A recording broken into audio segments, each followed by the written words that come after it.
Thank you all for coming. My name is John Harris. I write for The Guardian. And those of you who have the good sense, intelligence and sophistication to read that newspaper every day may well have seen the editorial that ran on Monday's front page.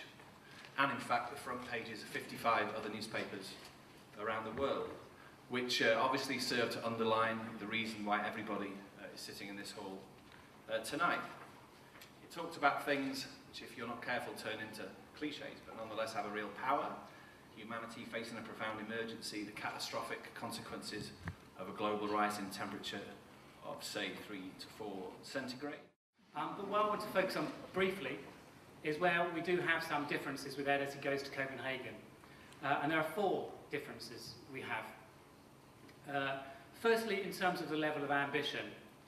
Now, if you read The Guardian, fine paper that it is, you'd seen the front page this morning, Gordon Brown saying he's working really hard alongside Ed to try and get the EU to move up to committing to reduce its emissions by 30% by 2020. Admirable in many ways, but that kind of cut only gives us a 50% chance of avoiding dangerous climate change, a 50% chance of avoiding going above 2 degrees centigrade. Now, to me, 50% doesn't sound like great odds.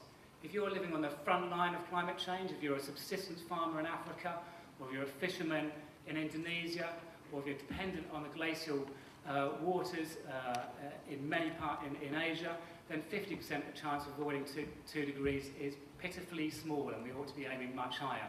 So we think the UK government should be aiming much higher, pushing the EU to go further. I don't pretend that's an easy ask, it's a very, very big ask, but it's morally the right thing to do. So look, thank you everyone for coming here tonight. As I was backstage, I heard someone saying, oh, we hear all the time from that Ed Milliband. You know, we really want to hear from Richard Lees, so I will be quiet and try and be as brief as possible. I've probably been a bit too ubiquitous around too much. If it's felt tiring for you, imagine how it's felt for me. So let me just say 3 things just briefly by way of introduction, and then questions and answers will be the best part of this discussion. First of all, why do we need this deal? I think we all know that in this room, why we need the deal, because of the urgency of the science, which other people have referred to. I also think we need the agreement for another reason, which I think is important to state, which is that the world is focused on climate change in a way that it has not been before in my memory. Maybe at Kyoto, but I don't think quite in this way globally. That Guardian front page was, I thought, absolutely brilliant and inspiring. And a brilliant and inspiring effort. I don't just say that to flatter John, because I'm not sure he had anything to do with it. But I think the fact that it showed something about the way the world is watching this issue. And that is not down to politicians, it's down to campaigners, frankly. It's down to people who have made this into a global movement over the past year. And my fear was always this is going to pass by without people noticing, and I don't think there's any chance of that now. And I don't say that we are where we need to be yet, nor do I necessarily say we will be there by the end of the conference, but we have come a long way. China, India, Brazil, South Africa, the US, Europe, I mean, people putting targets on the table in a way I don't think people anticipated a year ago. So that's the first point. Secondly, what do we need? And that's the why. Secondly, the what. What do we need as part of the deal? I agree, I think, with pretty much what Mike said. He said there were disagreements between us. And of course, there are about the detail. But I agree with him. The basic point I think he was making was we need maximum ambition in this agreement. And I 100% agree with that. And I will push for the maximum ambition that we can get. It's not just about deal or no deal, it's about what kind of deal. And that is absolutely necessary. And we will use our commitment to go to more than 40%, which is the UK commitment. We've at 34 at the moment, 34% reductions by 2020. We have said we will do more than 40 as part of a high ambition agreement. And the thing that myself, the Prime Minister, and all of my colleagues will be focused on, and indeed are focused on in the next 10 days, is how do we use that commitment to drive up ambition from others? Because I was talking to the director of the Tyndall Centre earlier on, who may still be here, I don't know, and he was saying to me, look, the science is incredibly frightening, much more frightening than you've been told. Well, that may well be right, because the politics is behind the science. Part of my job is to try and make it catch up as much as possible with domestic ambition and by pushing others. Then the how. Now, the how is in a sense sort of obvious. How do we get this deal?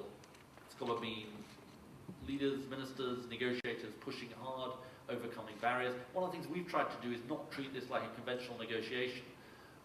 I know some people say it's inadequate, but the Prime Minister was the first leader to put numbers on the table for finance. He said the world should aspire to $100 billion a year by 2020. Now, when I go around talking to developing countries, they may not say it's enough, but they say that was a serious offer, and it was the first person who broke the deadlock of rich countries not coming out and saying, here's the numbers that we actually want, we're willing to provide finance. I think the how is about pushing as hard as we can, is about maximum ambition, but the other point I want to make, and I anticipate success at Copenhagen, not because I think it's assured, but because I think it's necessary to think that way, because there isn't a plan B. But I want to make just one other point, and I think we all know this in this room, is that Copenhagen is not the end. I mean, if we are lucky, it's the end of the beginning. Because the truth is, as we've learned from Make Poverty history, as we have learned from many, many previous movements, which frankly are tackling issues which are enormously difficult, but perhaps not as difficult and complex as this, is that you need to carry on pursuing these goals. And Copenhagen can't be the end of the story. And whether it is Manchester and what it's doing with its 41% reductions, or what the British government needs to be doing, and perhaps we'll get into that in the conversation, or frankly the NGO movement is doing to keep the world to its promises, or the short track to the legally binding treaty that I think we need within months. All of those things are necessary. So I suppose my final point to sort of end on is not necessarily a sobering point, because I think that the world has come an incredibly long way, and I'm optimistic that we can get a really ambitious agreement out of Copenhagen, which peaks global emissions as we need to do. But the point I would end on is we also need to realise that this is a long, hard road, and we need to keep at it. And I'm sure that people in this room will do so, and I certainly will try and do my bit to do so. Thank you. Thank you.